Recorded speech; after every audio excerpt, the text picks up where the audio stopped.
Inis na usal niya nang makitang tumumba ang babae kahit hindi naman niya ito nabangga. Bumaba siya mula sa sasakyan at marahas na hinawakan ng babae sa braso nito. Agad na nabasa niya ang iniisip ng babae dahil namilog ang mga mata nito nang matitigan siya. "We meet again, scammer." Sarkastikong sabi niya at hinaklit ang babae papunta sa kanyang kotse. "Ano ba? Bakit mo ba ako hinihila? Sino ka ba?" Pasigaw na wika nito habang nagpupumiglas mula sa kanya.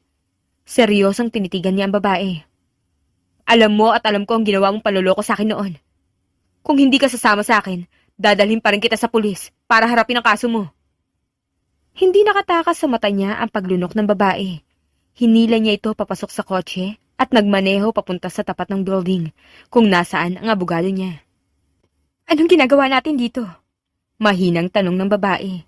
Napaangat ang isang kilay niya at tinitigan ito.